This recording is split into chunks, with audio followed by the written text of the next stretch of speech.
What was coach's message after the game? We just talked about what we need to do better. Particularly the effort areas, offensive rebounds, transition, stuff like that. So, we got to take care of that moving forward, and we know that. So we'll address that tomorrow in a film session and get back to it on Monday. Thank you, Duncan. Next, we go to Ira Winderman. Duncan, I mean, did this almost like a stage setter just to show how competitive, how close these teams are, that you need overtime in the first game, and that even on a night that Jimmy and Bam are off, that there's still going to be that kind of fight to the last seconds? Yeah, we expected this to be really, really hard. This is going to be a battle. It's two really good teams, two teams that play hard, compete, and have some familiarity as well. So, things aren't going to come easy. We knew that. I thought we had stretches where we really battled, showed some grit, showed some toughness.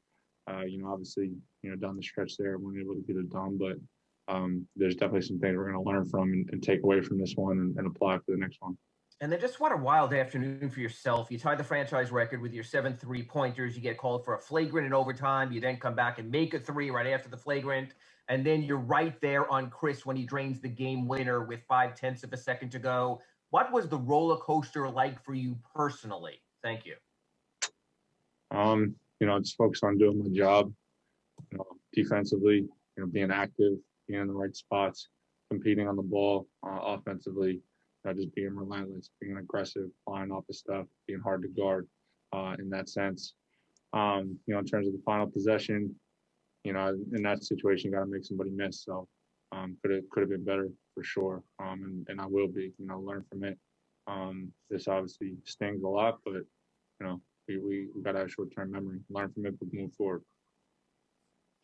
Next, we go to Anthony Chang. Hey, Duncan. Obviously, we know what Milwaukee's defense wants to do. They want to make it tougher on the paint. But with the way they were pressuring the ball, is there anything that surprised you with the way they defended you guys today?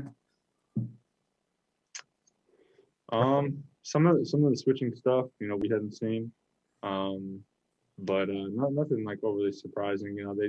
They made some adjustments. We made some adjustments. Tried to do some different things. Like I mentioned earlier, there's a lot of familiarity between these two teams. So, defensively, you got to try to do different things to try to keep people out of rhythm. Thanks, Duncan. Next, we go to Steve with the Associated Press. This morning, early in the game with the week-long layoffs since the end of the regular season, it seemed a lot of players were having trouble shooting. You certainly weren't among them. You were on fire from the start. Just how were you able to kind of start off just as such the rhythm you were able to? Just try to focus on taking good shots, being aggressive, not getting too caught up in the result, but, just doing my job in that regard. And, my teammates did a really good job freeing me up, giving me opportunities to be successful. So, just got to maintain, stay with it regardless of what defenses do and try to make adjustments, but just stick with it. Up next, we go to Cooper Moorhead. Okay, with Lopez and that drop, it seemed like the trade-off was on display with the shots you were getting, and then the lack of shots the team was getting at the rim, especially on some of those, relief play cuts. How do you think that drop coverage worked out? Was it better for you guys, or is there something you guys need to work on that balance? We knew obviously going in that's what we were going to see. That's what he does, and he's one of the best in the league at it, protecting the rim. And they do a good job of keeping him back there and bullying and muscling through screens and trying to slide under and make it tough on guards. So it's give and take, right? If he's going to be back there, then there's opportunities for guys to come off if we set good screens and create good action freely. But obviously he's also back there to protect the rim. So we'll see how it goes the rest of the series. It's going to be a series of adjustments, and you're not going to be able to just win doing one thing. And we know that.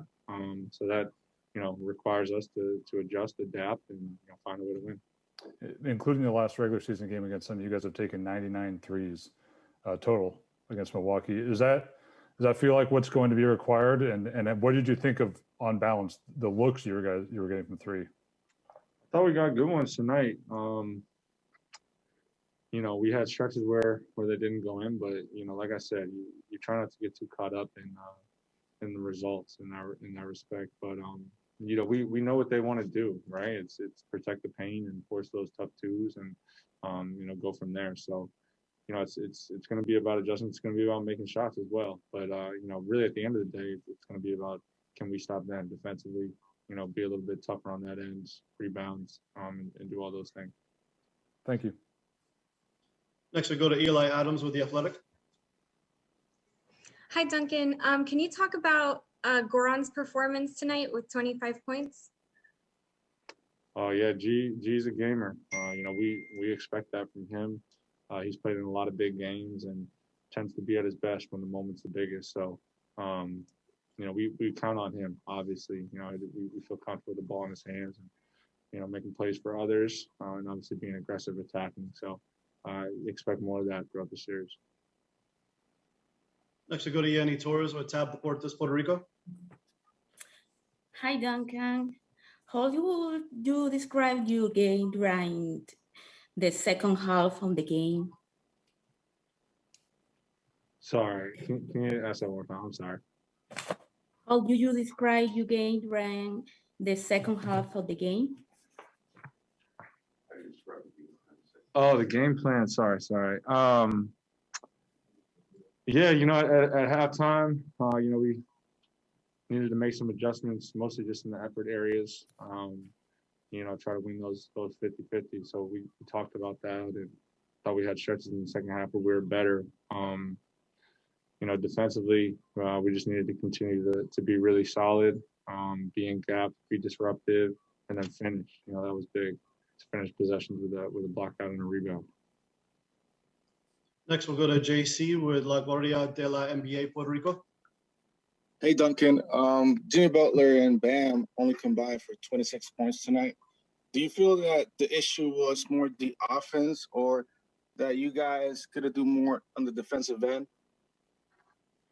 You know, we could always do more on the defensive end. You know, especially down the stretch, just get one or two more stops. Obviously, you know, that would have been enough. You know, offensively, we rely on those guys. That's no surprise. And you know, they do so much more than just score the ball. I think people probably get caught up looking at that final line, that final column, seeing whether or not they're scoring. But you know, it goes without saying that they do so much for us. That their impact is well beyond just that. So, you know, we're in a position to win this one. You know, it's you know, we're not getting caught up in that sort of narrative or anything, but instead, you know, just trying to find solutions on what we can do to win the next one.